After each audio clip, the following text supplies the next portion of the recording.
Un avion de ligne américain assurant la liaison Puerto Vallarta-San Francisco s'est retrouvé dans la pire des situations.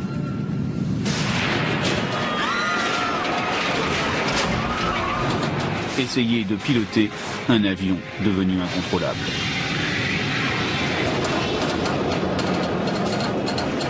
Tu le tiens, oui, mais qu'est-ce que tu fais? C'est encore pire qu'avant. Voici l'histoire du vol Alaska Airlines 261.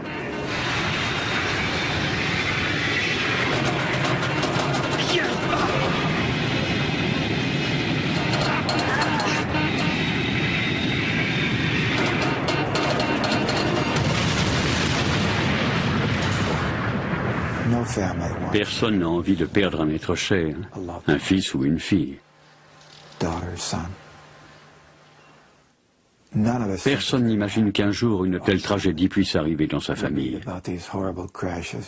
Quand de tels accidents surviennent, on se dit Dieu merci, ça ne nous est pas arrivé. On pense que les statistiques jouent pour nous.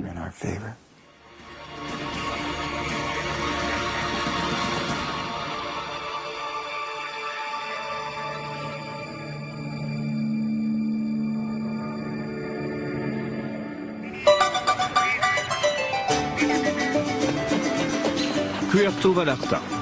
Nous sommes au Mexique, sur la côte Pacifique. Soleil, mer bleue et mariachi, la destination est prisée par les touristes américains. Surtout en plein hiver, comme en ce mois de janvier. Cette jeune femme, Colleen Worley, a décidé en cette année 2000 de fêter son 34e anniversaire sous les tropiques.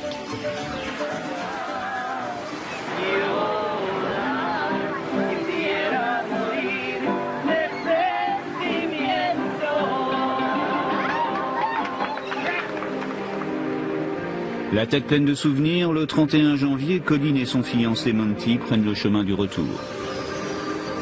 Au total, 83 passagers embarquent sur le vol Alaska Airlines 261 qui doit les ramener à San Francisco. Habitués à voyager, les 3h30 de trajet n'ont pour eux rien d'exceptionnel.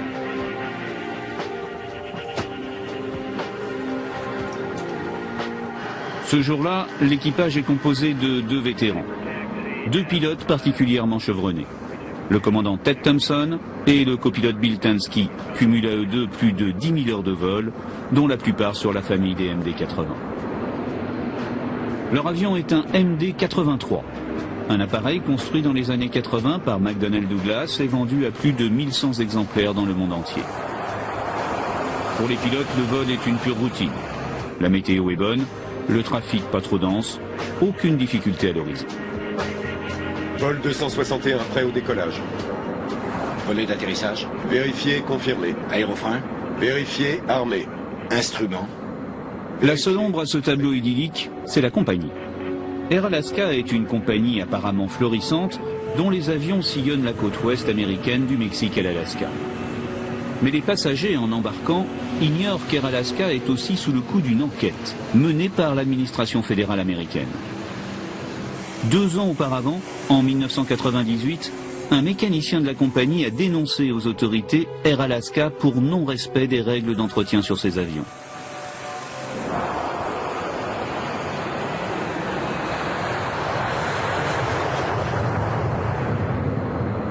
Le 31 janvier 2000, l'enquête est toujours en cours lorsque le vol 261 décolle pour San Francisco. L'avion monte tranquillement vers son altitude de croisière. En cabine, tout le monde est confortablement installé. Tout en contemplant la pureté de l'horizon à 10 000 mètres d'altitude, sans doute certains passagers font-ils des projets. Ils avaient annoncé leur fiançailles au Noël précédent. Et nous avions décidé d'organiser une grande fête de famille pour les féliciter. Abby Miller Bush revient d'un séjour à Mexico avec son mari et des amis où ils ont célébré sa brillante promotion professionnelle. C'est dur à décrire. C'était une jeune femme très joyeuse. Tout le monde la savait aussi très généreuse. Elle était très appréciée. Dean et moi avions l'habitude d'aller là-bas ensemble. Et c'était la première fois qu'il y allait tout seul. Dean m'a appris à m'amuser. Il aimait raconter des histoires drôles. On aurait dit un jeune chien. L'avion est maintenant en croisière. Il vole à plus de 10 000 mètres d'altitude et remonte vers le nord en longeant la côte ouest américaine. Soudain, les pilotes remarquent quelque chose d'anormal. Une de leurs commandes, le compensateur de la gouverne de profondeur, ne fonctionne plus. Interrupteur compensateur. Normal. Disjoncteur. Réenclenché si nécessaire. D9, D10, D11, ok. L'équipage applique la procédure écrite prévue dans ce cas. Mais le compensateur paraît vraiment bloqué. Sur le MD-83, la gouverne de profondeur est située au sommet de la dérive. Et le compensateur occupe une large partie de cette gouverne, plus de 4 mètres carrés. C'est lui qui permet à l'équipage de faire monter ou descendre l'avion sans effort physique. Pour l'instant, la panne paraît mineure. L'équipage croit d'abord à une défaillance des moteurs électriques qui actionnent la gouverne. Ils ont été confrontés à un problème qui les a pris en traître. Ce problème n'était pas censé être grave. S'ils avaient vraiment pressenti un danger, les pilotes auraient fait demi-tour et seraient revenus se poser sur l'aéroport mexicain d'où ils avaient décollé. Mais ils ont considéré ce problème comme mineur et, fort logiquement, ont essayé de le résoudre en vol. Depuis maintenant plusieurs minutes, les pilotes essaient de débloquer le compensateur. Régulièrement, ils appuient sur le bouton de la télécommande installé sur le manche. Mais rien ne se passe. Un des systèmes marche. Ils essaient aussi de l'activer manuellement. Non. Aucun système opérationnel, compensateur bloqué, ne pas utiliser le pilotage automatique. Vérifié. La situation n'est pas gravissime. Elle est juste inconfortable. Le compensateur s'est bloqué dans une position de léger piqué et l'avion a tendance à descendre. Non, aucun système. Pour maintenir leur niveau de vol, les pilotes doivent lutter contre des vents qui viennent frapper la gouverne arrière à plus de 800 km/h. Pour cela, ils doivent tirer assez fort sur le manche afin de redresser le nez de l'avion. Comme prévu, dans une telle situation, le commandant décide d'appeler le service de maintenance d'Alaska pour tenter d'obtenir de l'aide. Maintenance, on voudrait savoir si une défaillance de ce type a été signalée récemment sur cet appareil et s'il y a un interrupteur quelconque qui puisse remettre les moteurs en marche. Bien reçu, 261. J'ai vérifié, rien n'a été signalé ces 30 derniers jours. Oui, nous n'avons rien vu sur le carnet de vol. Avance un peu ton siège pour que je vérifie la position du levier. À part ça, je ne crois pas qu'il y ait quelque chose que nous n'ayons pas vérifié, je comprends pas. Je vais vous donner un exemple que tout le monde peut comprendre. Quand vous voulez démarrer votre voiture, vous enfoncez la clé dans la serrure. Mais si rien ne se passe, vous allez probablement tourner la clé dans tous les sens, puis la retirer pour réessayer. Je pense que l'équipage a fait exactement la même chose. Les pilotes devaient se dire, peut-être qu'à force d'essayer, ça va finir par marcher.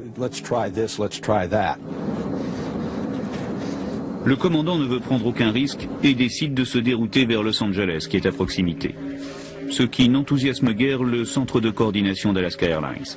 Seattle, opération Alaska 261. Si vous voulez vous poser à Los Angeles pour des raisons de sécurité, nous vous autorisons à atterrir. Mais je dois vous prévenir que vous ne pourrez pas atterrir avant 1 heure, voire 1h30, parce que l'aéroport est saturé. Écoutez, vous me mettez dans une situation délicate. Je ne veux pas entendre parler de trafic saturé.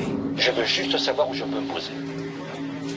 Nous voulons juste opter pour la solution la plus sûre, donc si vous devez atterrir, je veux juste vous donner toutes les infos. On aurait peut-être besoin d'un instructeur pour lui parler de notre problème, ou d'un instructeur sur simulateur.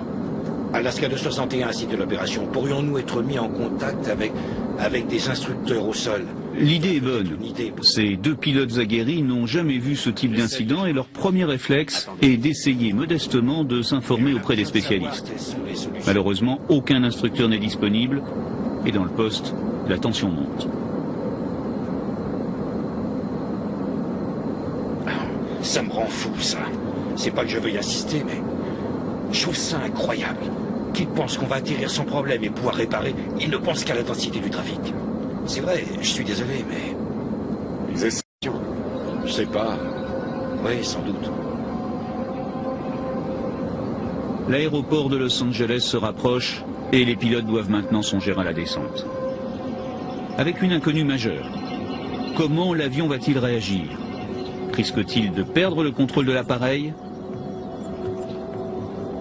La maintenance au sol demeure silencieuse. À ce stade, l'équipage est inquiet mais n'a pas conscience d'être dans une situation critique. Les deux hommes maintiennent leur altitude de 32 000 pieds à la force de leurs muscles, tout en essayant encore et toujours d'activer le compensateur désespérément bloqué. Ça devrait le décoincer. Jusqu'au moment où... Nom de Dieu!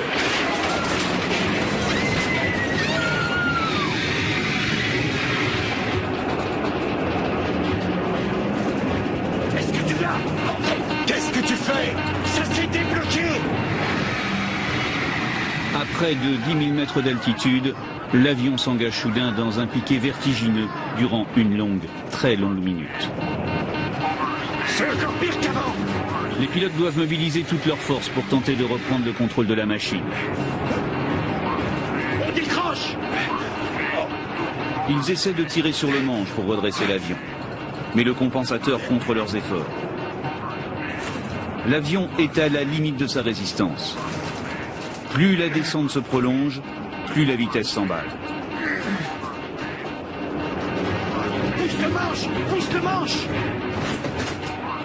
Enfin, lentement, l'équipage ramène l'appareil à l'horizontale. En vol à peu près stabilisé, mais maintenant à la limite de la survitesse. Sors les aérofreins! Donne-moi les bons pots de pression. Ok. Aide-moi. Aide-moi. Ok.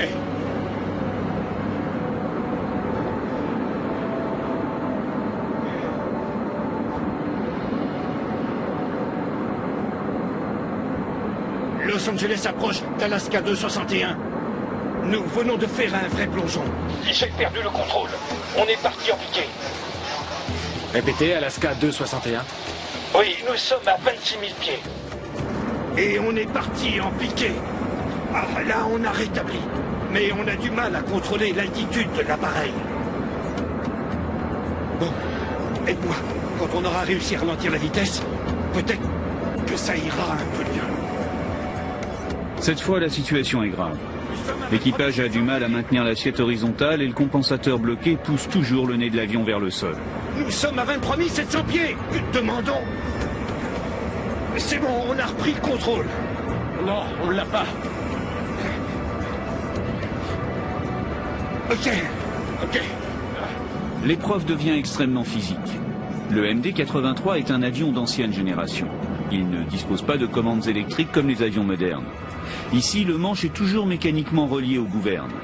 Et les pilotes tiennent littéralement le destin de l'appareil à bout de bras.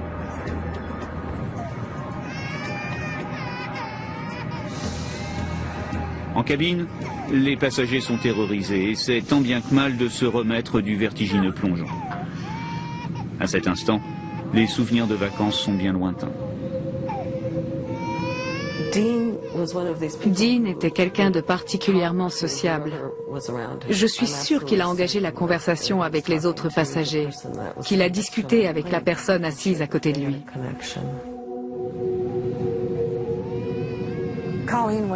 Colleen était très différente de mes autres enfants et elle adorait voyager. Elle était très belle.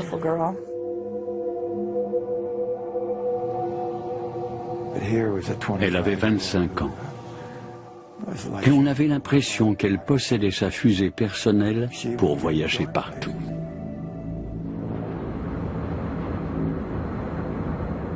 Dans le poste, la situation demeure instable, même si pour l'instant, elle est à peu près sous contrôle.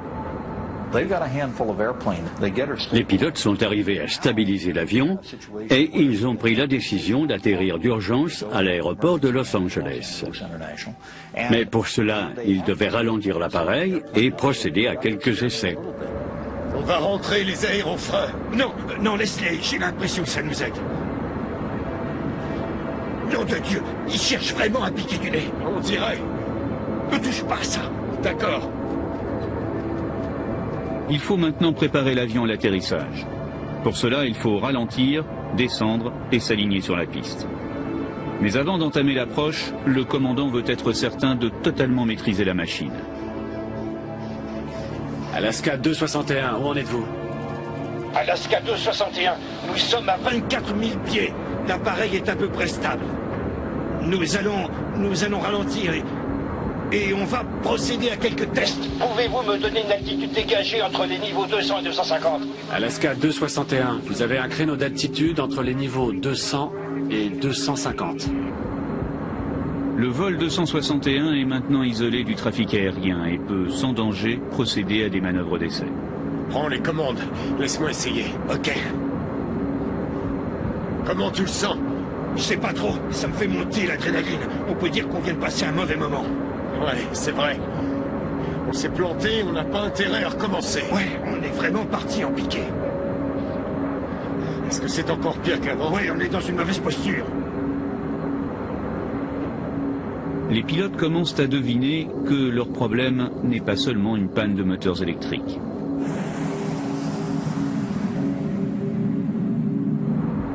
Le compensateur est complètement bloqué. Et je pense que cela peut empirer. Ça va sans doute empirer. On va ralentir.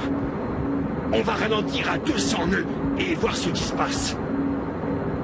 En ralentissant, la pression de l'air sur les gouvernes diminue et soulage d'autant l'équipage, toujours obligé de tenir l'horizontale à bout de bras. Le commandant essaie à nouveau d'obtenir de l'aide de la maintenance au sol. Seattle, opération d'Alaska 261, vous me recevez?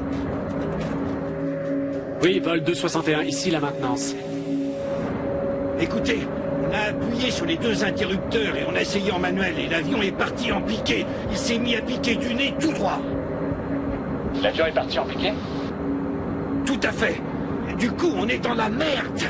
On tient pour l'instant, mais la situation est encore pire qu'avant.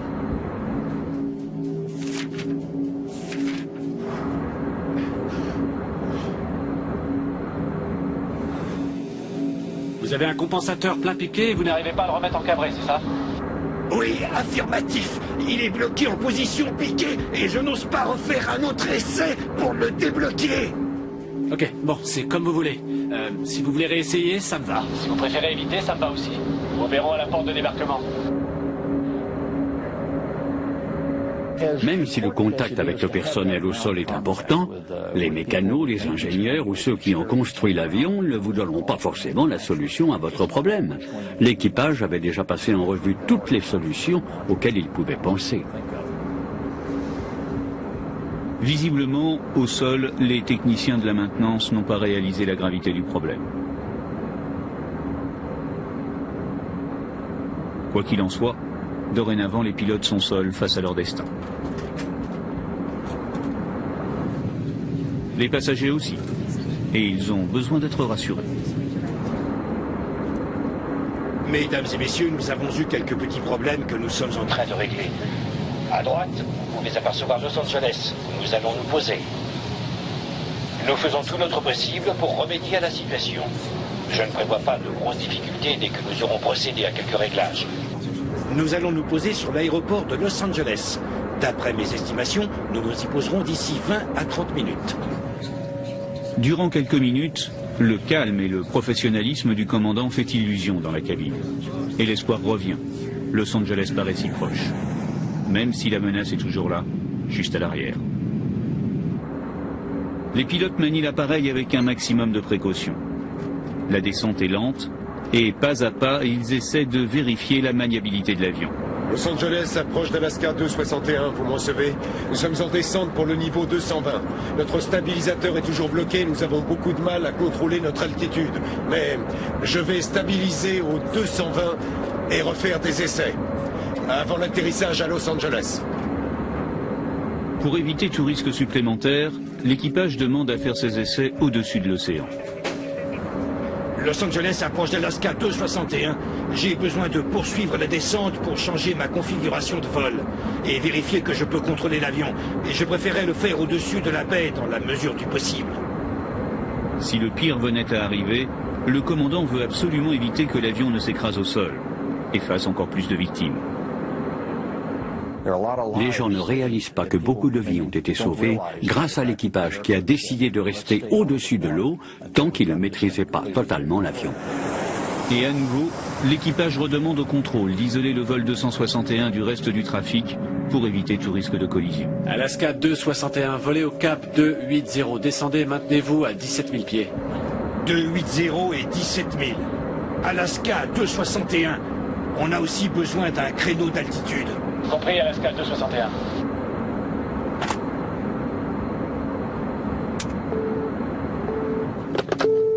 Vérifiez que les coffres à bagages sont bien fermés et les passagers attachés. Ok. Parce que je vais faire des essais. Je vais devoir cabrer l'avion, j'espère reprendre le contrôle de cette façon.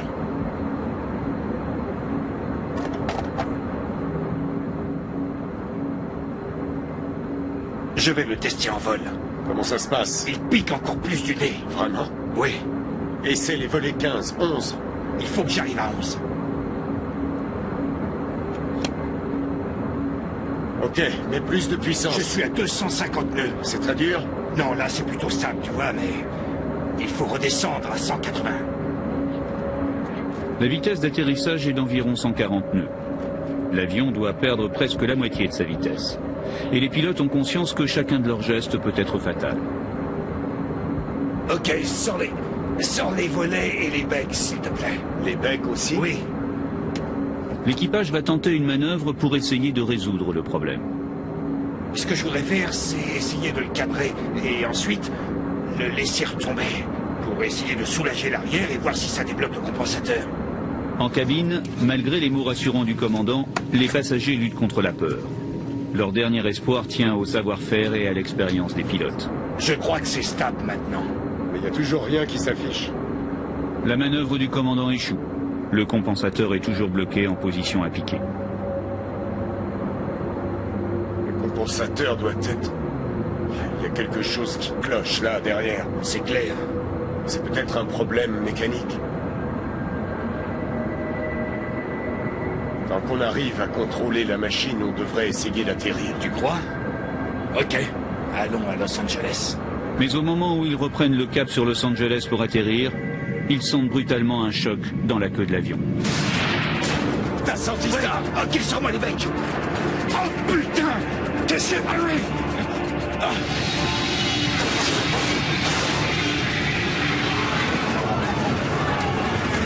À 6000 mètres d'altitude, l'avion repart dans un piqué vertigineux. Immédiatement, pour éviter toute collision, le contrôle écarte tous les autres vols commerciaux en approche sur Los Angeles. Ce sont les pilotes de ces avions, témoins involontaires du drame, qui vont décrire la situation au contrôle.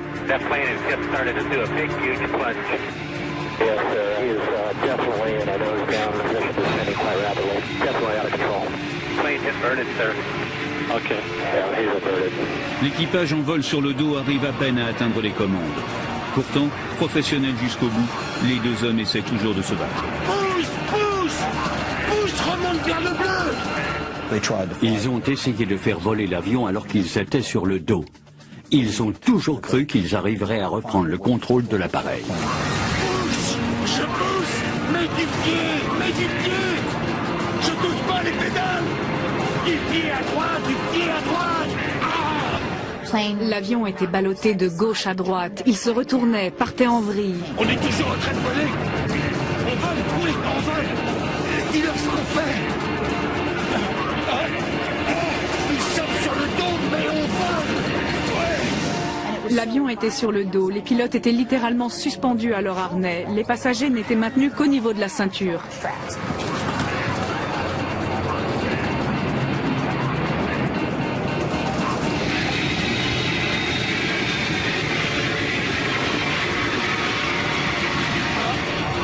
Cette fois, on y est.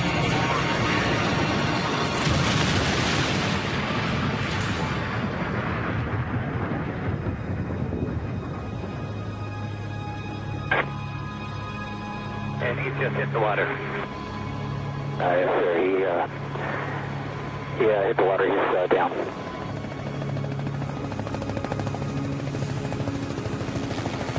Infernale descente de 60 secondes, le vol 261 percute l'océan à plus de 400 km/h et se désintègre.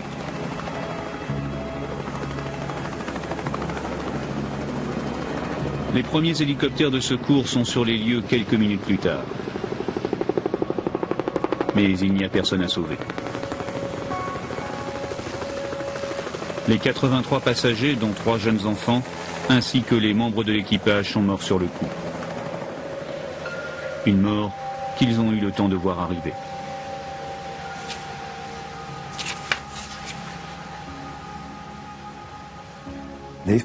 Les passagers ont souffert dans la descente. Ce n'est pas une belle façon de mourir. L'un des témoins, un homme qui faisait son jogging à Port Hueneme, m'a dit « Vous avez l'air d'avoir perdu quelqu'un ?» Je lui ai répondu « Oui, j'ai perdu ma fille. » Alors il m'a dit « Vous savez, j'ai vu l'avion plonger. Je l'ai vu se retourner, partir en vrille. » Et il a ajouté « Quand je pense que tous ces gens avaient une vie à vivre et qu'ils sont tous morts, c'est terrifiant. C'est l'un des pires souvenirs de ma vie. »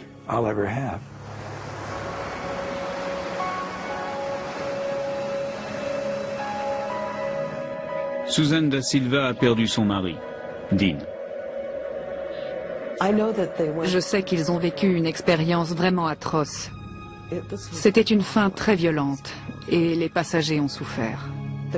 Aucun corps n'était intact, tous étaient très abîmés.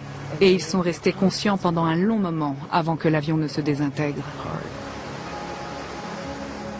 Colin Worley est morte en compagnie de son fiancé, Monty. Une mère attend toujours le retour de son enfant. Colin voyageait énormément. Et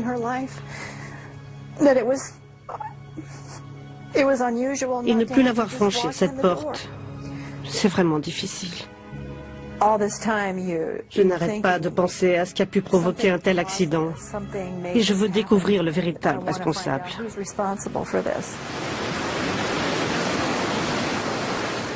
Aussitôt, une enquête est ouverte et d'importants moyens sont mis en place pour aller repêcher les restes de l'avion étalés sur le fond de la mer à 200 mètres de profondeur.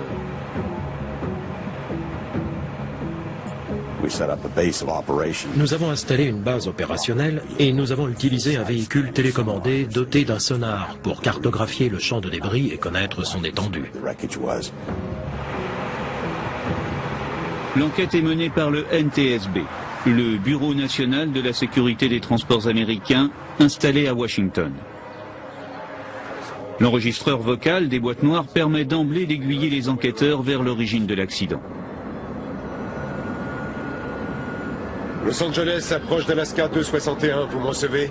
Nous sommes en descente pour le niveau 220. Notre stabilisateur est toujours bloqué, nous avons beaucoup de mal à contrôler notre altitude. Nous nous sommes tout de suite doutés que le problème se situait dans la queue de l'appareil, là où sont les gouvernes. La défaillance et donc la cause du crash venaient de là.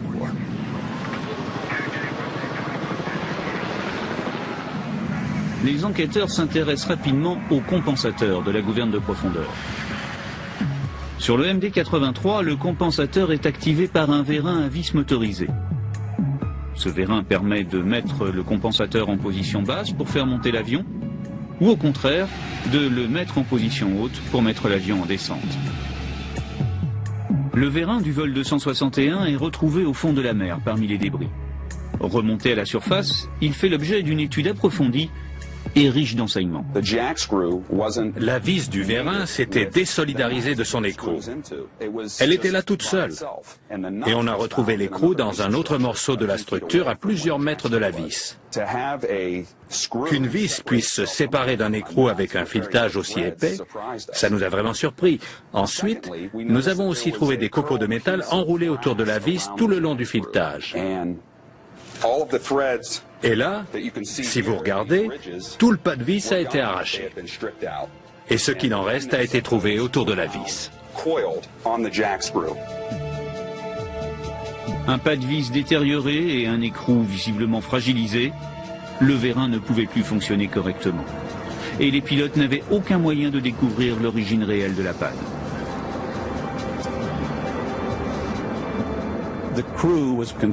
L'équipage s'est retrouvé confronté à une situation qui ne s'était jamais produite auparavant. Il n'existe pas de procédure à suivre en cas de défaillance du vérin. Ils n'ont pas été formés à réagir à ce type de problème.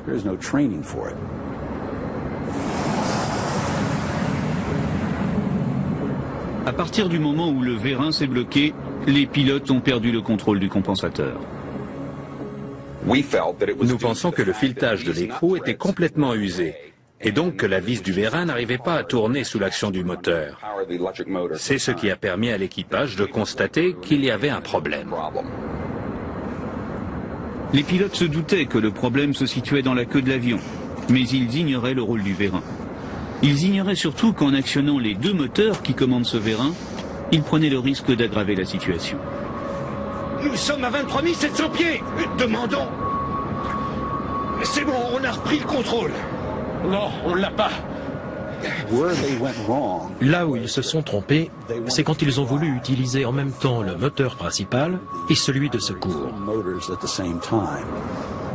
À force de solliciter les moteurs, ceux-ci ont fini par faire bouger le vérin, qui ne tenait plus que par un seul écrou.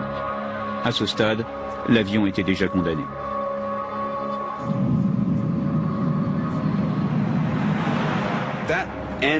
Cet écrou n'a jamais été conçu pour tenir la charge aérodynamique induite par l'avion. Sur les aérofreins. Donne-moi les pompons de pression. OK. Avec le recul, après avoir réfléchi à ce qui s'était passé, nous savons maintenant qu'aucun équipage et membre d'équipage ne devrait s'entêter à faire marcher l'interrupteur défaillant. Chaque tentative affaiblissait un peu plus le seul et unique écrou. Sous l'effet de ces charges répétées sur l'écrou, cet écrou a finalement lâché. T'as senti ça? OK, sur-moi les becs.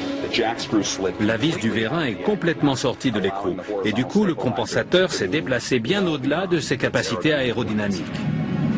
Oh putain! Qu'est-ce qu'il y a? En position à piquer, le compensateur engage l'avion dans un plongeon mortel. À cet instant, la machine n'est plus contrôlable.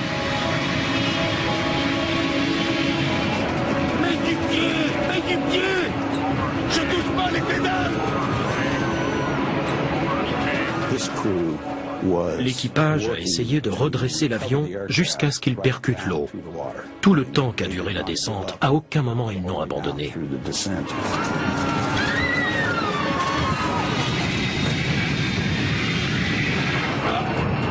Cette fois, on y est.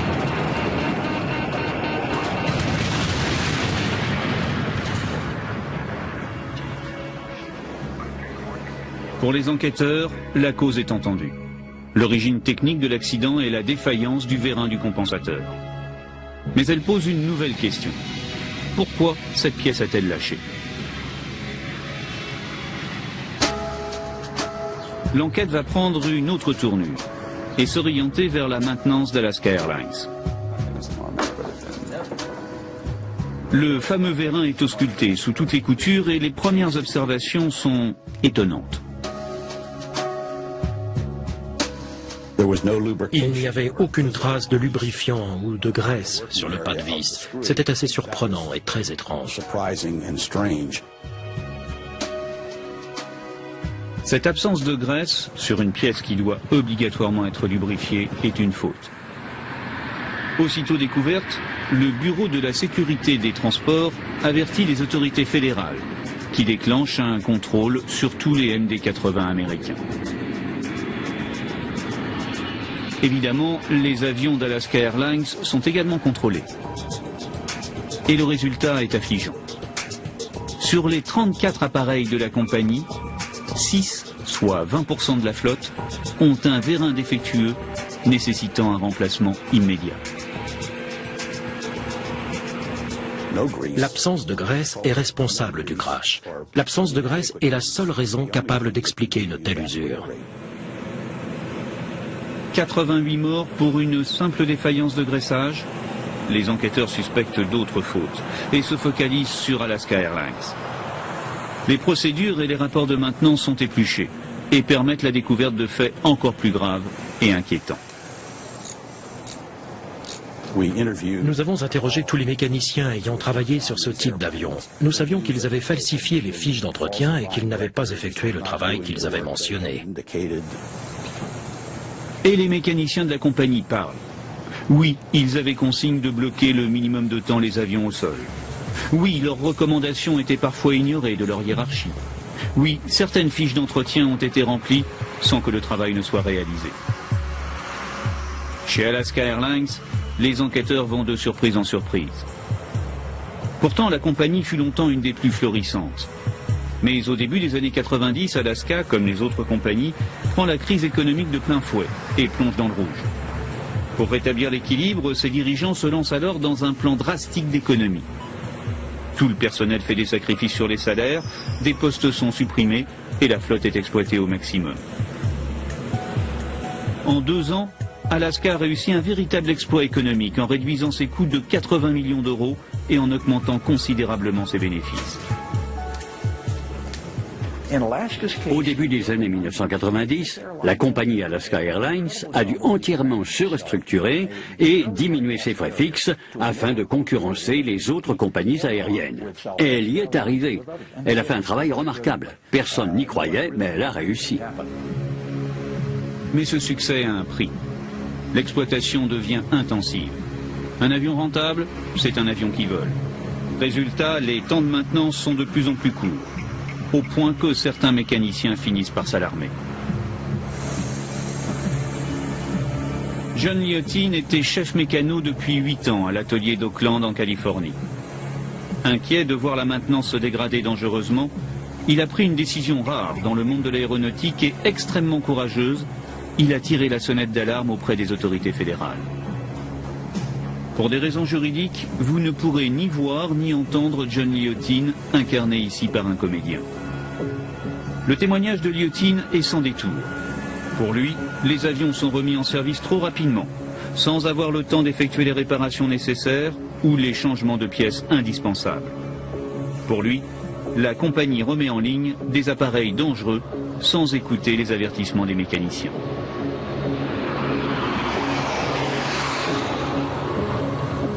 En octobre 1998, 15 mois avant le crash du vol 261, John Liotin consigne par écrit ses inquiétudes. Il constitue un véritable dossier et s'appuie sur des faits précis. Et finalement, envoie le tout à l'administration fédérale américaine. C'est ce dossier qui a entraîné l'ouverture d'une première enquête sur Alaska Airlines. Chez Alaska, certains s'inquiétaient du non-respect des procédures de maintenance. Mais ils n'étaient pas assez nombreux et peu étaient prêts à les écouter. Pour moi, John Liotin est un héros. Suite à la dénonciation de Liotin, les autorités fédérales commencent à s'intéresser de très près à Alaska Airlines. Nous sommes en décembre 1999, plus d'1 an avant le crash du vol 261. Le dossier est transmis à un procureur fédéral et les inspecteurs du FBI font une descente dans les ateliers de maintenance de la compagnie. Des milliers de documents sont saisis et transmis au grand jury fédéral. Évidemment, la compagnie aérienne conteste le rapport de Liotin et défend la fiabilité de ses avions. Mais les violations de procédures relevées par les enquêteurs se comptent par centaines. Finalement, en 2001, dans l'affaire Liotin, la compagnie est condamnée à de lourdes amendes, mais aucune charge criminelle n'est retenue contre elle. Les autorités fédérales exigeront juste un respect plus strict des réglementations et la suspension de 2 responsables techniques accusés de falsification. Entre-temps, le vol 261 s'est écrasé et John Liotin a été écarté de son poste. Dès 1999, la compagnie le met en congé forcé. C'est donc chez lui que le 31 janvier 2000, John Liotin voit ses pires craintes se transformer en véritable cauchemar. Ce qu'il avait tenté d'éviter vient de se produire, au large des côtes californiennes, et de coûter la vie à personne.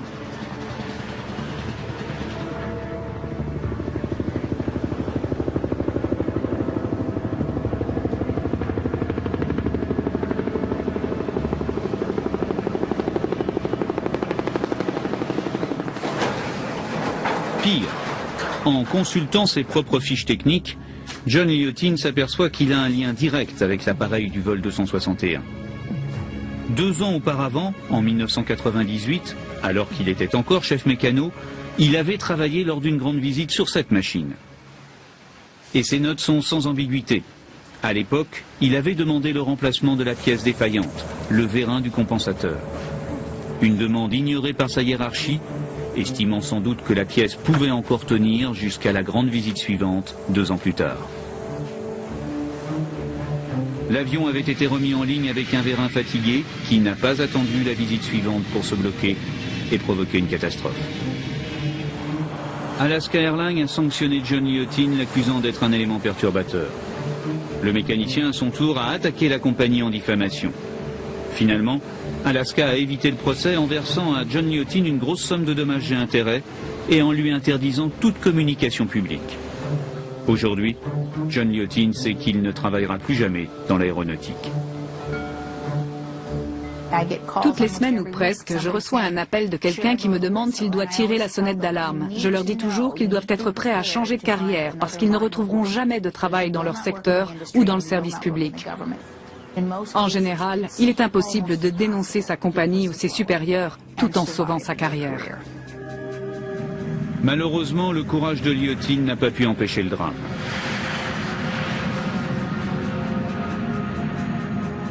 L'enquête sur l'accident, elle, se poursuit et révèle encore de nouvelles anomalies. Ainsi, Alaska Airlines a non seulement réduit la durée d'entretien de ses avions, mais en plus a espacé les visites en maintenance. Une décision économiquement très rentable, mais techniquement très dangereuse. L'entretien d'un avion ne relève pas de l'improvisation. Lors de la conception de l'appareil, chaque pièce reçoit une fiche d'entretien précisant la fréquence de révision ou de remplacement. Les mécaniciens doivent vérifier les pièces après un certain nombre d'heures de vol. La fréquence des vérifications dépend des pièces. Certaines doivent être contrôlées après chaque vol, d'autres tous les 2 ou 3 jours. Conséquence de cette politique, au lieu d'être lubrifiés toutes les 600 heures, les vérins du compensateur étaient lubrifiés toutes les 2500 heures. Un intervalle 4 fois plus long. On comprend mieux l'état dans lequel les enquêteurs ont retrouvé le vérin du vol 261. Quand vous n'avez que 600 heures entre 2 inspections et 2 graissages, il n'y a aucune raison d'avoir un contact métal sur métal. Mais si vous passez à 2000 ou 2500 heures, alors vous commencez à grignoter ces couches protectrices, ces barrières visant à empêcher une défaillance catastrophique. Dans son rapport final sur le vol 261, le Bureau national de la sécurité des transports américains estime que l'allongement des délais entre chaque entretien du vérin a directement contribué à l'accident.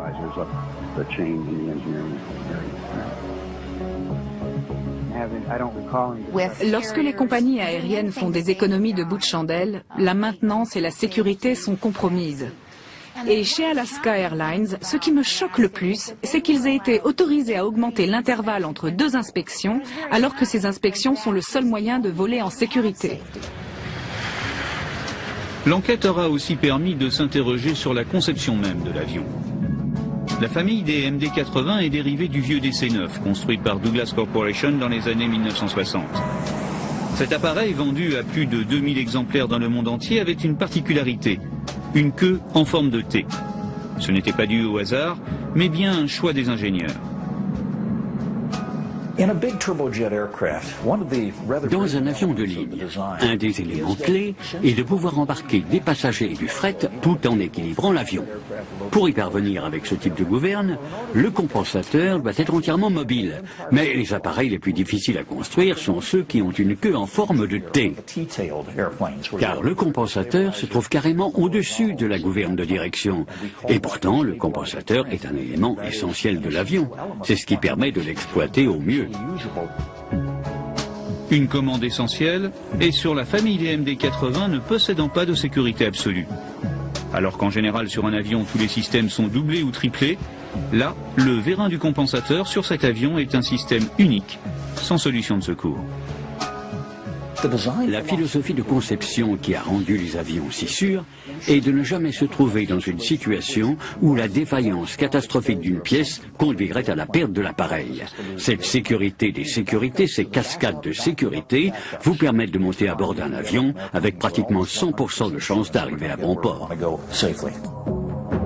Sur le MD-80, les ingénieurs n'ont tout simplement pas imaginé qu'une défaillance du vérin puisse se produire.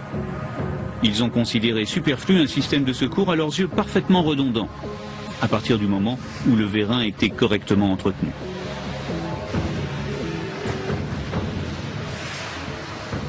Ils sont tout à fait ridicules en disant que ce système est redondant. Il n'y a qu'une vis et qu'un écrou. C'est tout. Ça n'a rien de redondant.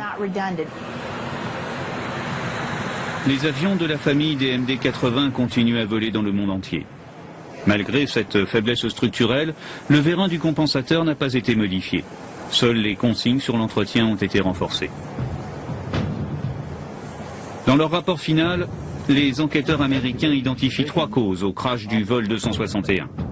L'absence de graissage, le non-respect des procédures de maintenance et l'allongement des intervalles entre chaque révision. Ces 3 causes, additionnées au défaut de conception du vérin, ont provoqué un accident qui a fait 88 morts. Un accident qui aurait pu facilement être évité.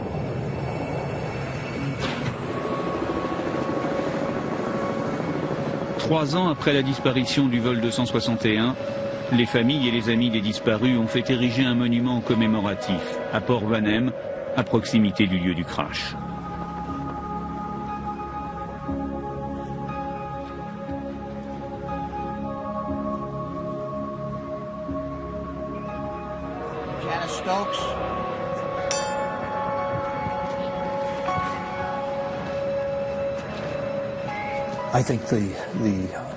Nous ne pourrons jamais dédommager les familles qui, dans cette catastrophe, ont perdu un être cher. Mais au moins, nous pouvons promettre à ces familles en deuil et à toutes les autres familles dans le même cas que leurs proches ne sont pas morts pour rien. Nous ferons en sorte que chaque mort contribue à sauver la vie de 3, 4, 5 ou 10 passagers.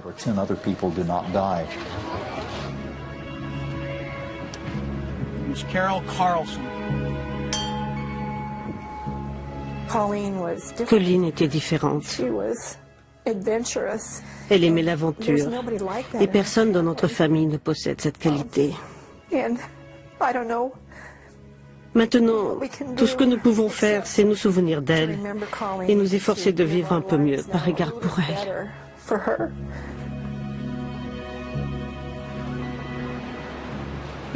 Vous savez, quand j'étais enfant, personne ne portait de ceinture de sécurité. Les voitures n'en étaient même pas équipées. Maintenant, nous savons que nous devons attacher nos ceintures. Nous n'en savions pas autant sur les dangers de la cigarette, mais maintenant nous savons que ce n'est pas bon pour la santé. Je pense que nous avons encore beaucoup à apprendre sur la sécurité aérienne. Nous ne sommes plus comme avant. Nous naviguons en pleine tempête, vague après vague. Elle se forme, se déforme et n'arrête jamais.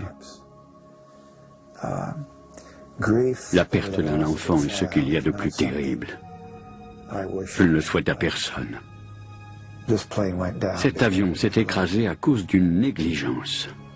Quel gâchis, quelle mort inutile. Se dire qu'ils sont morts parce qu'une compagnie aérienne voulait gagner plus d'argent.